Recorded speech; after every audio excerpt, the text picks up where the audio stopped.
Automatic din po kapag member po kayo ng IMG, meron na po kayo agad dito na 1,000 investment sa Soldivo Strategic Growth Fund.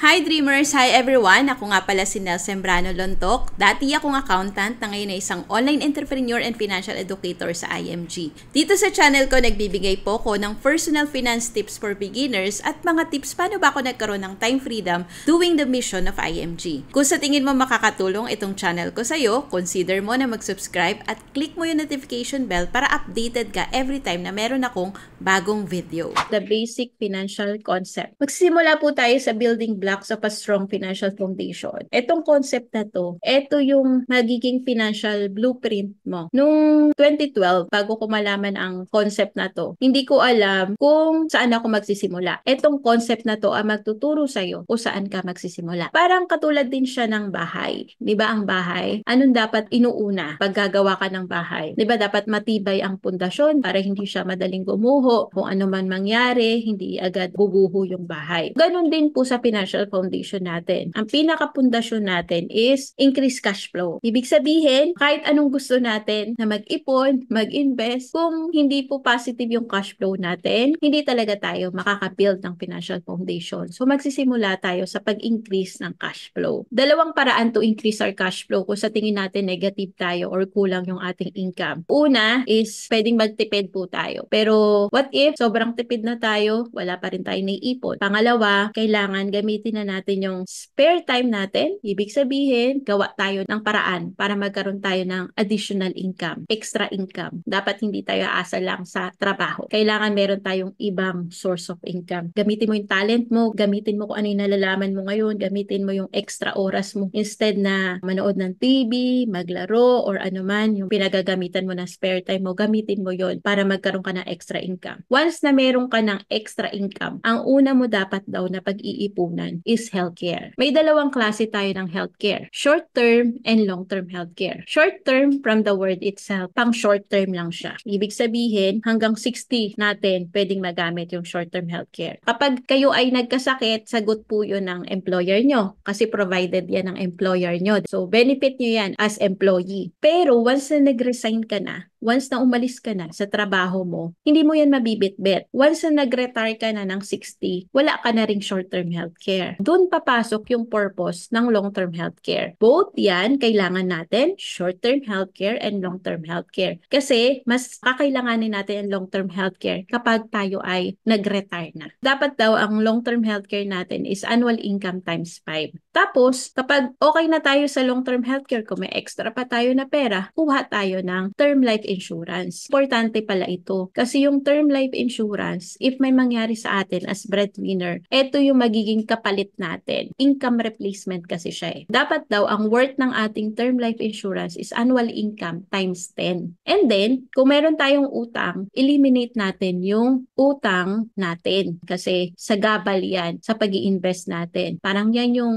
anay sa ating bahay. So, kailangan tanggalin natin yan. Kaya nga importante na dagdagan natin yung cash flow natin. And then, kapag na-eliminate na natin yung utang natin, that's the time na buuin natin yung emergency fund natin. Dapat daw, ang worth ng emergency fund natin is 3 to 6 months ng ating expenses. So, kung gumagastos po tayo ng 20K every month, so dapat meron tayo 60 to 120K na emergency fund na nakalagay sa bangko, pwede rin nakalagay sa digital bank, pwede rin nakalagay sa time deposit, or kaya bond fund, yung mga short term lang na pwede mo siyang ma-withdraw anytime kapag may emergency. Yung emergency fund, ang purpose nito, kapag may nasira sa bahay, kapag natanggal ka sa trabaho, tapos di ka kagad nakahanap ng work, at least meron kang buffer fund na tinatawag. Kapag nasira sa sakyan, kapag nagkaroon ng bagyo, may mga calamity na may kailangan ipagawa, dun ka kukuha sa emergency fund. After nun, kapag okay ka na, that's the time na mag-i-invest ka na. Yung investment, pwede mo yung ilagay sa stock market, sa mutual fund, sa real estate. Ibig sabihin ng investment, long-term dapat dapat yung goal mo dyan. At dapat malinaw sa'yo para saan yung investment mo. Para ba yan sa retirement? Para ba yan sa college fund? Para ba yan sa pagbili mo ng bahay, pagbili mo ng lupa, pagbili mo ng sasakyan? So, dapat pinag-iipunan yan. Kung retirement yan, dapat daw, ang goal natin dyan is annual income times 20. Yun yung ating worth ng retirement fund. So, magsisimula siya dito sa baba, pataas. So, hindi ka dapat dito magsisimula sa investment tapos saka ka pupunta sa baba. Madaling guguho yung financial foundation mo kasi pag nagkaroon ng emergency, saan ka kukuha? Kung wala ka emergency fund sa investment. Eh di naudlot yung pag-grow ng pera mo sa investment. Kapag may nagkasakit, wala kang healthcare, saka kukuha investment. Paano kung ilang days pa bago mo mawi-withdraw? Pag may nangyari, di ba? Or may utang ka, tas nag-invest ka kaagad, niloloko mo lang yung sarili mo. So magsisimula ka talaga dito sa baba, pataas. At hindi po ito overnight na binibuild. Unti-unti po natin yung ibibuild. Ang mahalaga po dito, sure tayo. Huwag tayo magmadali. Kasi dito, pag lalong nagmamadali tayo, dun tayo mas nagkakamali. Second concept na gusto kong i-share sa inyo is yung power of compounding interest. So ito yung tinatawag natin na rule of 72. So sabi dito, 72 divided by any interest rate, ang ibibigay sa atin na sagot ay number of years na magdodoble yung pera natin. Kung naglalagay daw tayo ng pera natin sa bangko, let's say ang kinikita ng pera natin sa bangko is 1%. Pero ang totoo, wala sa 1%. Hindi ko na nga maramdaman kung magkano ang interest sa bangko, napakaliit. Unless kung digital bank yan, medyo malaki ng konti. So kung sa commercial bank yan, so 72 divided by 1. So kung i-apply natin yung rule of 72, ibig sabihin daw, after 72 years, saka dodoble yung pera natin. Kung meron daw tayong sinave sa bangko na 10,000 pesos at 29 years old daw tayo sa ngayon, congratulations daw at age 101, yung 10,000 natin naging 20K. Ang tanong, buhay pa kaya tayo neto at age 101? At yung 20K, magkano na yung value niyan? Napakaliit na lang yan. So ito, may papakita ko sa inyo na tatlong illustration. Pakita ko na lahat para mabilis tayo. Meron kang kaibigan sa 4% naglalagay. Meron kang kasama sa work, 8%. Tapos ikaw, 12%. So kung i-apply natin yung formula, yung kaibigan mo na nag-i-invest, every 18 years, dumodoble yung pera niya. Tapos pare-pareha kayo, 29 years old. Tapos pare-pareha kayo, nag-invest ng 100,000. Yung kasama mo sa trabaho, every 9 years, dumodoble yung pera niya. At ikaw, every 6 years. Yung kaibigan mo, at age 65, yung 100,000 niya naging 400,000. Yung kasama mo sa trabaho, yung 100,000 niya naging 1.6. Ikaw, dahil natutunan mo ito at nandito ka, at nalaman mo na, ay, dapat pala sa 12% ilagay o doon sa mas lalago yung pera. So, every 6 years, yung 100,000 mo naging 6.4 million. Sa tingin mo, papayag ba yung kaibigan mo na ito lang yung kitain niya? So, kaibahan lang, hindi mo tinuro sa kanya. So, dapat ituro mo sa kanya para hindi siya malungkot na at age 65, yun lang yung pera niya. Okay, yung difference daw kasi ng 400,000 at 6.4 million is 6 million yan, which is equivalent yan sa 20-year salary of a person na kumikita ng 25K every month. Mababawi mo lang yung 6K kung iipunin mo yung 25K every month for 20 years, hindi ka nakakain. Pero kung matututunan mo i-invest at matututunan mo yung compounding interest, hindi mo kailangan gawin yan. Kailangan lang alamin natin kung saan yung legit at tamang company kung saan tayo mag-i-invest. So dito sa concept na to, meron line going up at may line going down. Etong blue line, ito po yung savings line. From no savings, lahat naman tayo dumaan dito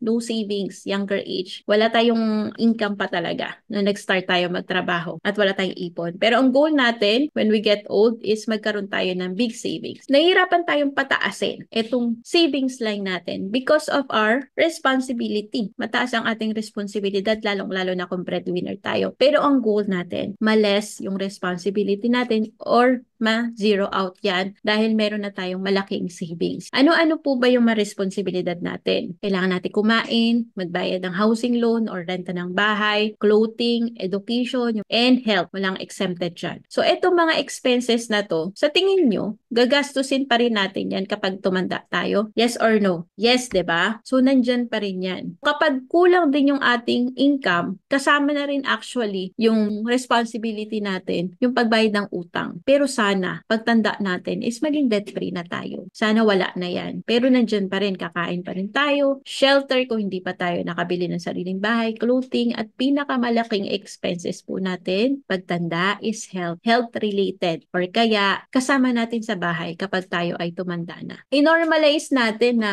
pwede pala tayo magkaroon ng caregiver, 'di ba? Yung meron tayong kasama sa bahay na siya yung magluluto pag tayo ay hindi na natin kaya magkumilos, 'di ba? Yung magkukuyakoy na lang tayo, hayahay na lang tayo, tapos siya na bahala na maglinis ng bahay, 'di ba? Pero syempre, malakad-lakad pa rin tayo kasi pag hindi na tayo gumagalaw, mas lalong mapapaaga yung ating pagkamatay pag ganun, 'di ba? Pero kung wala tayong fund for health, saan tayo kukuha pang pasweldo? Sa kanila, 'di ba? Sa kasama natin sa bahay. Kasi 'di ba, normally dito sa Pinoy, nangyayari kasama ng anak, parang ang anak yung sumusuporta sa magulang. Which is sana mabago natin yung ganun. Dapat makapaghanda talaga tayo kasi hindi natin alam yung anak natin kung may kakayanan ba sila or baka hirap din sila sa buhay. Yun yung dapat natin i-consider. Kaya importante na meron din tayong fund for our health talaga. So dito, we work hard for money sa stage na to. Kaya pa natin yan kasi physically malakas pa tayo. At meron po tayo dyang income, which is yung income natin temporary kasi anytime pwede mawala yan. Pwede po tayo matanggal sa trabaho. Pwede mag-close yung company. May dalawang if na pwedeng mangyari sa atin. Una is, what if we die too soon? Who will take care of our family? If we die too soon, kung breadwinner tayo. Yan po yung unang if. Yung pangalawang if, what if naman daw we live too long? Who will take care of us? Dun sa una na if natin, ang solusyon na dapat meron tayo is income protection or income replacement. In financial planning term, ito po yung life insurance. Huwag po kayo matakot sa life insurance. At hindi po siya kailangan paniwalaan. Kailangan intindihin natin siya. Kasi ang life insurance, replacement yan dun sa income na mawawala kapag tayo ay nawala as breadwinner. Ang mga taong madaling naiintindihan yung life insurance, yung mga taong naka-experience na may namatay sa kanila, sa pamilya at walang naiwan. Tapos may dependent na nakaasa. Pero yung mga tao na hindi yun na-experience, madalas hindi talaga sila open sa ganitong topic. Sa akin, hindi ko siya na-experience. Pero naintindihan ko yung importance ng life insurance kasi nakita ko sa nakapaligid sa akin. Lalong-lalo na nung nagkakaroon ako ng mga client na nawala. Tapos may naiwan sila na mga dependent nila. So doon ko talaga nakita yung importance ng life insurance. And anyway, hindi mo naman siya habang buhay na kakailanganin. Kakailanganin mo lang ang life insurance habang hindi mo pa napapataas yung savings line mo. Kasi once na napataas mo na yung savings line mo, yung investment mo, malaki na yung investment mo, no need na to insure yourself. Kasi yung investment alone, pwedeng maiwan yun sa pamilya mo kung meron pa nakadepende sa'yo. So if we live too long naman, ang solusyon daw na meron tayo dapat dyan is investment and long-term healthcare. Kasi yun nga, hindi tayo dapat aasa sa anak or sa government or sa mga kamag-anak or yung usong-uso ngayon sa social media. Sana wala naman akong matamaan or ma-offend, di ba? Usong-uso ngayon na manghihingi sila sa social media kapag kulang yung kanilang finances, wala silang pampagamot, wala silang pang-pa-hospital. Kung nakahanda tayo, hindi natin gagawin yun, di ba? Kasi we have investment na money working for us, interest alone ng investment natin, kaya na tayong buhayin. And meron tayong sapat na long-term healthcare na in case magkasakit tayo o ma-hospital tayo or kung wag naman sana yun, magamit natin for our healthcare needs like maintenance, ganyan, meron tayong magagamit. Nung naintindihan ko tong X-curve na to, dito ko talaga nakita yung importance ng income protection, investment, and long-term care. Yun kasi yung 3 major financial needs natin. So, itong tatlo. Income protection, investment, and long-term care. So, saan ba ako natuto mag-invest? Through IMG. So, yun po yung gusto kong i-share sa inyo. Nagsimula ako sa pag-build ng financial foundation ko, unti-unti. Nadagdagan ko yung cash flow ko through IMG business. Tapos ko nang bayaran yung aking long-term healthcare. Fully paid na siya, inaantay na lang mag-mature. Meron po kaming both mag-asawa na short-term healthcare sa Kaiser. Provided po yan ng IMG. May term life insurance na rin po. Meron ding Fidelity Life, meron ding personal accident insurance, emergency fund, okay na, investment, meron din pong investment sa mutual fund, tapos nakastart na rin bumili ng lupa at hinuhulugan ngayon. Sinasabi ko hindi siya pa talaga buo, pero meron na. Bawat block ng financial foundation, hindi siya overnight. So unti-unti po yan. Hindi siya mabilisan na binild, unti-unti. Pero ang mahalaga, nakasimula na. May iba natapos na, yung iba tinatapos na lang, Yung iba, tinutuloy-tuloy hanggang sa ma-achieve yung goal na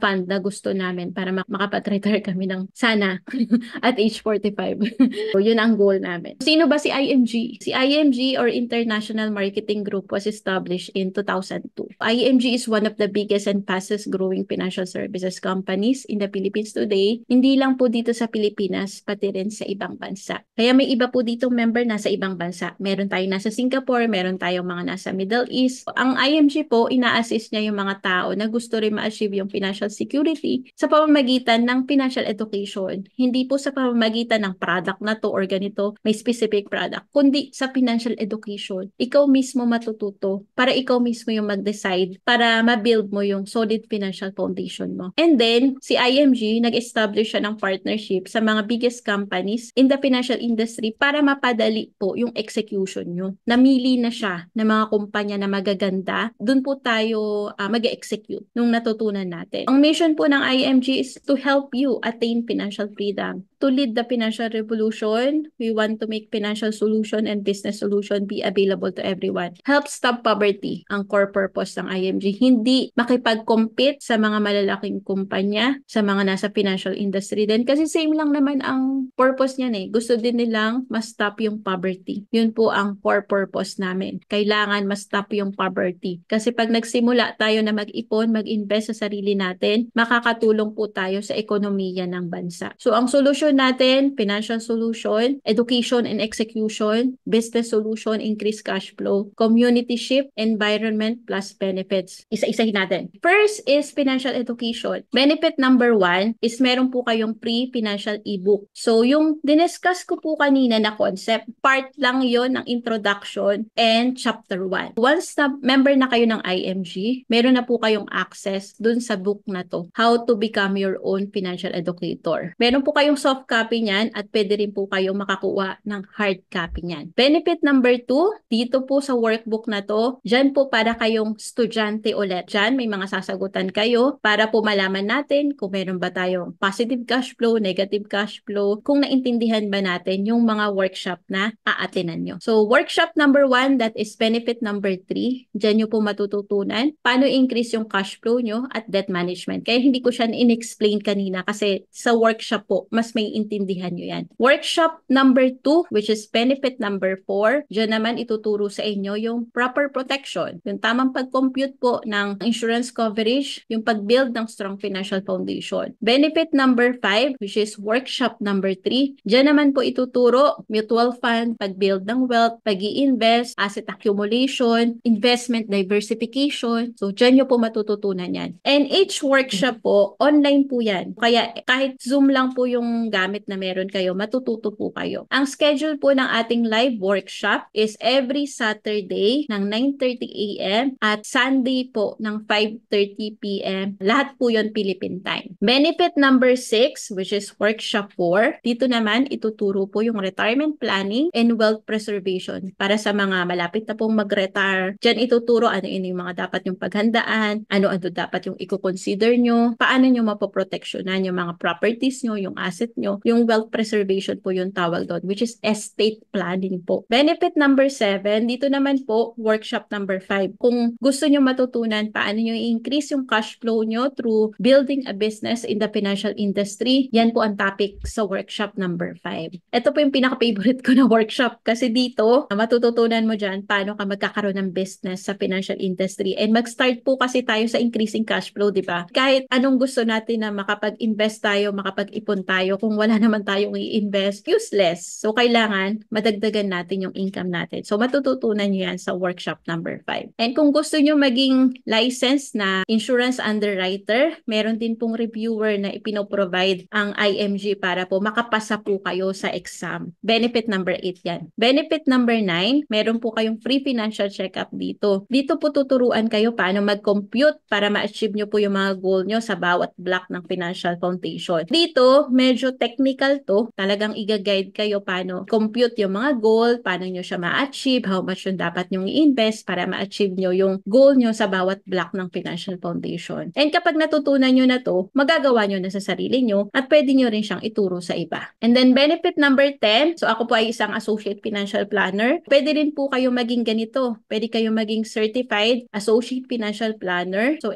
exclusive lang ito sa member ng IMG. Discounted po yung cost dito para maging certified associate financial planner kayo. Tapos, yun po yung financial education, yung area ng financial education. Yung benefit nyo naman for the free gifts, eto yung mga magiging benefit nyo. Benefit number 11, meron po kayong free personal accident insurance. Pwede po magsimula sa 100,000 hanggang pwede pong umabot ng 300,000. So, exclusive lang din po ito sa active member ng IMG. Benefit number 12, meron din po kayo na agad dito na 50K Fidelity Life Insurance. So, ito po is with 24/7 Memorial Concert Service tie-up with Everest. Pinaka-purpose ng Fidelity Life Insurance is para sa kapag tayo ay kinuha na ni Lord yung mga related expenses doon, at least meron na magagamit yung pamilya natin. Hindi na sila maghahanap pa, di ba, ng pera. Morbid pag-usapan yung topic na to, pero at least hindi na nila iisipin yon. Kung kulangin man, konti na lang yung idadagdag nila. At kung meron ka namang insurance, pwede naman din yung i-tie up with Everest, which is yun yung Memorial Concert Service na benefit din natin. Mamaya papakita ko kung anong benefit number siya. Benefit number 13, kung tayo po ay nagsasalamin na ngayon, meron po tayong libreng 2 frame from IMG and Kaiser. Meron din pong libreng computerized eye exam. Libre po yung frame kapag bibili po tayo ng lens through Sight for Eyes or Kaiser Medical Center. Benefit number 14, ito po, meron po tayong free unlimited consultation for members sa Kaiser Medical Center. Kaiser Medical Center po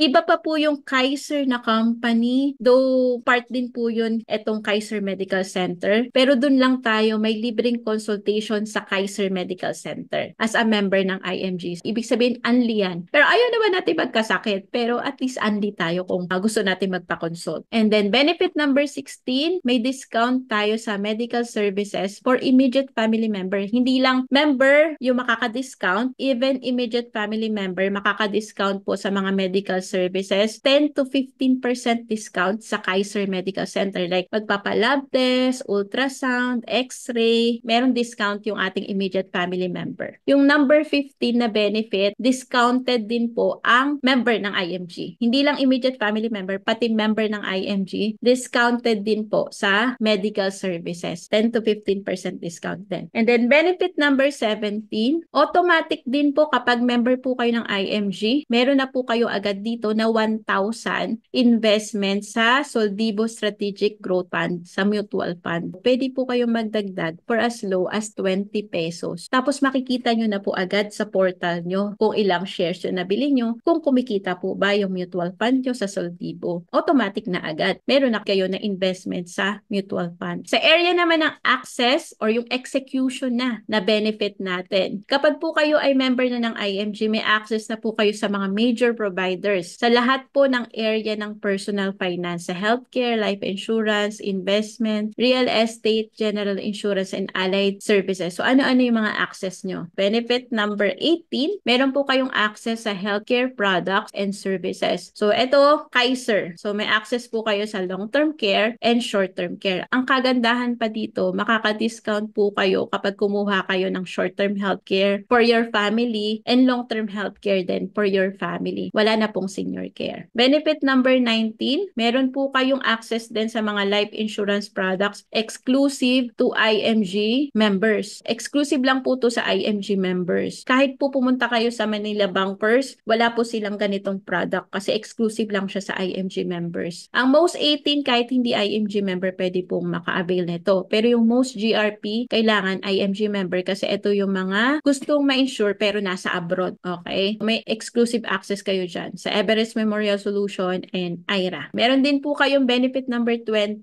na free investment seminar. So, magkakaroon po kayo dyan ng mga market update. Mas may intindihan nyo ano ba yung takbo ng market. Mas magiging knowledgeable tayo about market. Exclusive benefit number 21, meron po tayong 0% entry fee. So, pwede po tayo mag-open ng mutual fund sa Atra, Income, PhilEquity, Sun Life, PAMI, Pilam Asset Management Inc., Soldivo Fund, at 0% entry fee. Ibig sabihin, wala pong charge, wala pong management fee. Halimbawa, hindi ka member ng IMG, mag-open ka ng mutual fund account sa PhilEquity. Alam ko po, may entry fee po yun. Pero kapag member ka ng IMG, wala pong entry fee. Kung gusto mo naman mag-invest sa direct stocks, gusto mo bumili ka ng shares ng Jollibee, bumili ka ng shares ng San Miguel, yung ikaw mismo yung magte-trade online, meron din pong benefit para sa'yo. Kung meron kang time para pag-aralan yan, kasi ako hindi ko to pinapasok dahil wala akong time pag-aralan yung trading Pero kung may time ka pag-aralan yan, benefit number 22 yan. So may free investment guidance, analysis, and updates. So may access ka dito. Meron ka ding access, partnership with Palawan Express, so exclusive to IMG member lang din to. Makaka-discount kapag nagbayad through Palawan. Ito, benefit number 24, may financial assistance program up to 50,000 na walang interest. Pero ito yung kapag may nagkaroon lang ng mga calamity. Financial assistance program na binibigay si IMG, pero babayaran mo rin. Pero wala siyang interest at meron siyang minimum requirements. Let's go naman do sa area ng discount. Ano ba yung mga benefit na makukuha mo as discount bilang member ng IMG? Pwede ka po maka-discount sa mga non-life insurance, like kukuha ka ng car insurance, fire insurance, travel insurance. As a member ng IMG, pwede ka maka-discount kasi merong Bolt Assurance na DIY na. So, pwede kang gumawa ng quote doon, do it yourself. And the other non-life insurance company, naka-partner din ng IMG, pwede ka rin maka-discount dyan. Mas magiging mura yung premium niya, plus pwede pang bumalik sa'yo yung commission as a member ng IMG. Benefit number 26, makakasave ka rin dito. May discount din kapag bumili ka ng mga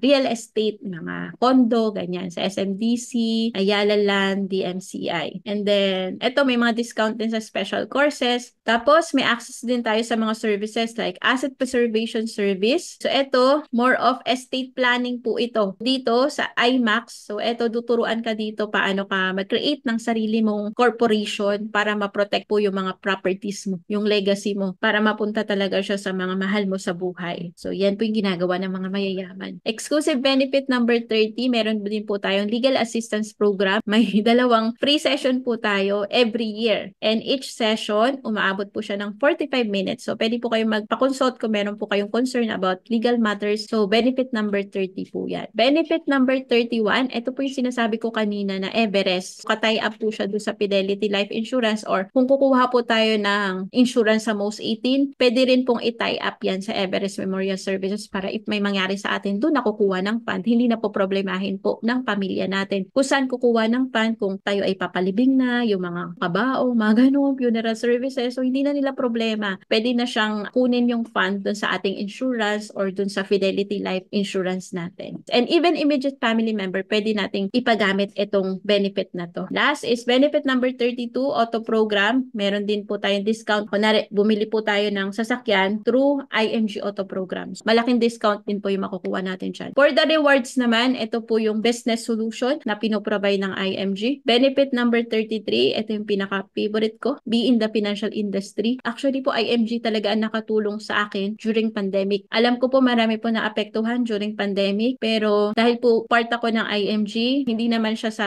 pagbabrag, pero hindi kami masyado naapektuhan dahil tuloy-tuloy yung pasok ng income kahit pandemic po, dahil mas marami po yung tao na parang namulat yung kanilang isipan na kailangan talaga nilang mag-prepare pag dumating yung mga uncertainty tulad ng pandemic. Dito, pwede ka maging own financial educator mo para sa sarili mo at para sa ibang tao. So, you become a financial educator, you own your time, you own a business, you help families. So, ang IMG, ang mission niya is to help people. While helping other people, you achieve the income you want. May online system, kaya kahit nasa ibang bansa, pwede po silang makapagsimula. You become debt-free. IMG po yung nakatulong sa akin para mabayaran po lahat ng credit card ko galing sa maling desisyon sa negosyo. Dahil sa IMG, nabayaran ko po lahat yun. Benefit number 34, sino po yung gustong mag-travel for free? So dito po, benefit po to na binibigay ng IMG kung gusto mo mag-travel sa ibang lugar, tapos gusto mo libre. Isa yan sa benefit na binibigay ng IMG. So you can travel the world for free. At another big flex ko din, lahat ng travel namin galing sa IMG. Galing yung fund nun sa IMG. Wala kaming fund na galing sa labas. Galing lahat yon sa IMG. Yung income na kinikita namin sa IMG, yun yung ginagamit namin pang travel. Benefit number 35, 35 to 39. So, may mga recognition din po ito. Though hindi naman ako mahilig sa recognition, pero 'di ba, maganda rin na nare-recognize din tayo. At sino ba yung ayaw na magkaroon ng libreng sasakyan, 'di ba? Pero syempre yan, paghihirapan mo yan para magkaroon ka. So, ito, another flex ko rin. Benefit number 40, hindi na lang ako yung may free HMO. Nakuha ko rin ng free HMO yung husband ko. Meron kaming libreng HMO galing sa IMG through Kaiser. Dalawa na kami. May short-term healthcare at libre po yun. So, pre-provide po yun ng IMG sa amin. Though hindi nagagamit at ayaw ko din naman magamit, pero kung sakali man, at least meron kaming ready, di ba, na short-term healthcare. Tapos, sa area naman ng member support, ano yung benefit na binibigay ng IMG? Benefit number 41, ito po, lahat po ng member na natuturuan ko, ginaguide ko po sila sa portal nila. Once naging part na kayo ng IMG, may portal po kayo na lahat ng benefit nyo nandun na sa portal. Kasi ngayon paperless na halos pwede mo naman i-print, pero nandun na, i-access mo na lang, i-activate mo na lang para makita mo yung benefit mo na yon. Kahit sa phone, pwede mo siyang i-open, sa laptop, pwede mo siyang i-open, sa computer, pwede mo siyang i-open. Meron din po kayo matatanggap everyday na update para updated kayo sa mga additional benefit. Benefit number 43, eto po, katas po ito ng pandemic. Nilabas po itong benefit na to during pandemic kasi 'di ba, hindi ka pwede pumunta ng office para mag-claim ng cheque mo. So ang ginawa ng IMG, nag-open po siya ng NeuraCash na application na lahat po ng aming commission sa IMG is pumapasok po sa NeuraCash, and dito pwede mo siyang i-transfer sa bank account mo, pwede mo rin siyang panbayad ng Kaiser mo, ng pangdagdag sa soldibo mo, pandagdag ng mga investment mo through NeuraCash. Magkakaroon din po kayo ng benefit niyan kapag member na kayo ng IMG. Ito naman po, benefit number 44 to 52, dahil nga pwede mo siyang gawin yung mission ng IMG through online. So may mga tools po tayo. So hindi ko na siya explain lahat dahil yung iba dito baka hindi nyo siya masyado naintindihan. Pero once na naging part na kayo ng IMG, unti-unti matututunan nyo itong mga digital marketing tools na to. Benefit number 53 to 54. Ako din, isa din ako sa natuto dito. So may mga certification courses exclusive to IMG members. Dominate Associate Certification Course and Dominate Content Copywriter Certification Course. Dito matututunan mo kung paano yung tamang paraan, paano mo ituturo or gagawin yung mission ng IMG through online. May mga certificate yan. O itong benefit na to para sa mga international member, yung mga nasa ibang bansa. Benefit number 55. Kapag nasa ibang bansa ka, meron kang exclusive money platform, which is makakatanggap ka nitong Visa card. Diyan papasok yung, pwede mong i-transfer yung NeuraCash mo papunta dyan para pwede mo siya ma-withdraw or kaya pambili. Yan. Meron din mga exclusive event, runs and contests. Kasi ito yung pinaka-importante for international member. Meron po kayong worldwide protection. Kagandahan dito, kahit nasa abroad po kayo, protected kayo. Benefit number 58, eto, may accidental death benefit po kayo dyan na 500,000. May burial benefit po kayo na 100,000. Accidental medical reimbursement benefit na 100,000. Acts of terrorism na 600,000. Unprovoked murder and assault, 600,000. Tapos kung ma-aksidente at ma-disable, may corresponding din po na benefit sa mga parts ng katawan na nawala. Tapos ang pinakamaganda rin po na benefit for international member is yung repatriation service. Ito po yung pinaka mahalaga. Kasi 'di ba, ayaw natin pag-usapan yung death, pero marami po nangyayari na mga kababayan natin na nasa ibang bansa na po nababawian ng buhay. Pinakamahirap po is yung paano makakauwi yung katawan ng ating kababayan dito sa Pilipinas. Kapag member po ng IMG, meron pong repatriation service na binibigay or additional benefit na parang service na pinoprovide po si IMG para mas madali po na makauwi dito sa Pilipinas. Malaking bagay din po yun kasi mahirap po siyang gawin. Anong gagawin natin after knowing this benefit? Let's just apply our solution. Pero actually, kayo din po yung gagawa niyan. Kayo po yung gagawa ng action. You build a solid financial foundation. Kayo pong bahala kung paano nyo siya sisimulan. Tuturuan lang namin kayo. May lifetime healthcare fund dapat kayo. May lifetime retirement fund para makapag-retire po tayo na maaga at mayaman. Kung marami kang natutunan sa video na to, sigurado ako na makakatulong sa'yo itong mga videos na nakikita mo sa screen. Yan ang next na panoorin mo. Always remember to learn new things every day, do what you love, and enjoy life. See you again in another video.